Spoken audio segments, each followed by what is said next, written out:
మీతో నాకుండేటువంటి వ్యక్తిగతమైన సాన్నిహిత్యం అసలు ఈ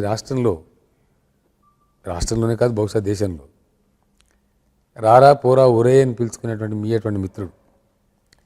మామూలుగా నేను ఫోన్ చేస్తే రాధా ఎలా ఉన్నారంటారు, ఏంట్రా దొరా ఎలా ఉన్నావు అని మీరు అంటారు.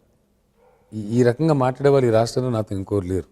అసలు నువ్వు ఎవరు మాట్లాడేవు కదా. రాజకీయ నాయకుడు లేడు, పత్రికా అధిపతులు లేరు, ఇతరులు ఎవరు లేరు. ఎవరు చిన్నప్పటి క్లాస్మేట్స్ తప్పిస్తారు. మీకు తెలుసు నా గురించి, నేను ప్రత్యేకంగా చెప్పక్కర్లా.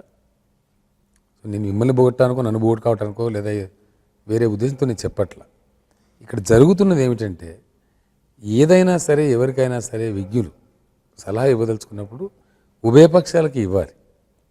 ఒక సంస్కారం రావాలి, ఒక సంస్కరణ రావాలంటే అందరికీ చెప్పాలి, అందరికీ సమానంగా ఉండాలి. కానీ ఒక పక్షం వహిస్తూ చేసేటువంటి పద్ధతులలో ఈ మధ్య వాస్తవంగా నా మీద వచ్చిన ప్రొవొకేషన్ ఎక్కువ. మీరు రాశారు, ఒకప్పుడు వార్తలు రాశారు, ఆంధ్రజ్యోతి పత్రిక వాస్తవం చెప్పాలంటే నా లెక్కలు. కొంతమంది అంటారు ఏమిటండి మీరు ఎన్టీఆర్ని మగాడు అంటారు, సోనియా గాంధీ. నేను చెప్పిన బాబు, నేను ఉన్నది ఉన్నట్టు అంట తప్ప లేదంటే డబ్బా కొట్టడం నాకు అలవాటు లేదు. అబద్ధాలు చెప్పాల్సిన అవసరం కానీ ఆ కర్మగా నాకు ఈ వయసులో లేదు. నాకున్న పరిజ్ఞానం మేరకు బహుశా ఉంటే ఉండవచ్చు, maybe I'm wrong, I stand for correction. ఒక ఆరిపోయిన పత్రికను తీసుకొచ్చి అద్భుతంగా ఆంధ్రజ్యోతిని ఇంత గొప్పగా మీరు ఒక సందర్భాన్ని తీసుకుని చాలా శ్రమ తీసుకుని అసలు మీరు చాలా పెద్ద హై స్టేక్స్ ఇన్వాల్వ్ చేసి మీరు దాన్ని రివైవ్ చేశారు. ఈరోజు ఒక ప్రముఖ పత్రిక కింద అది ఈ రాష్ట్రంలో ఉంది, ప్రజలు చదువుతారు, నేనైతే ప్రతిరోజు డిఫరెంట్ చదువుతాను.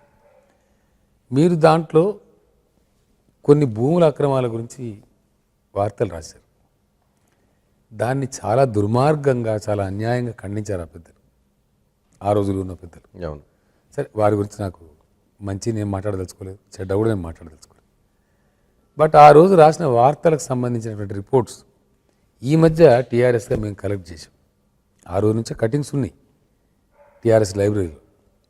Particularly Ras al Khaimah if I'm not wrong, దాని గురించి ఇక్కడికి ఇప్పుడు నేను ఏబిఎన్ ఇంటర్వ్యూకి వచ్చే ముందు అడ్వకేట్స్ బృందంతో మాట్లాడి ఆ తదనంతరం పెద్దలు నాయన నరసింహారెడ్డి గారిని సెండ్ ఆఫ్ చేసి నేను ఇక్కడికి వచ్చాను. అందువల్ల నాకు 2-3 నిమిషాలు ఆలస్యం కూడా జరిగింది. నాకు ఆ అడ్వకేట్స్ బృందం నాకు ఇచ్చిన అడ్వైస్ ఇది ప్రజలకు తెలియాలని చెప్తున్నాను. సార్ ఈరోజు మాకు మీరు కొన్ని ఇచ్చారు పేపర్స్, ఇంతలా వాల్యూమ్నెస్ ఇచ్చారు, దాంట్లో ఎసెన్స్ తీయండి ప్రెస్ కాన్ఫరెన్స్ కోసం. ప్రెస్ కాన్ఫరెన్స్ ఇప్పటికే గంటలు మాట్లాడుతున్నారు కేసీఆర్ అంటున్నారు, పాయింటెడ్గా చెప్పాలి, వాళ్ళకు టైం ఉండదు కాబట్టి చెప్పండి అని చెప్తే the first issue first paper was shown to me was Andhra Jyothy Ras Al Khaimah. ఇది 100% ఫిట్ కేసు అండి మీరు చేస్తున్న వాదనకి. ఇది అసలు ప్రపంచంలో ఎవరిని పిలిచినా సరే నేషనల్ ఇంటర్నేషనల్ జ్యూరీని పిలవమనండి, దిస్ స్టాండ్స్ ఫర్ స్క్రూటినీ, మీరు దీంతో స్టార్ట్ చేయండి మీ పోరాటం అని చెప్పారు.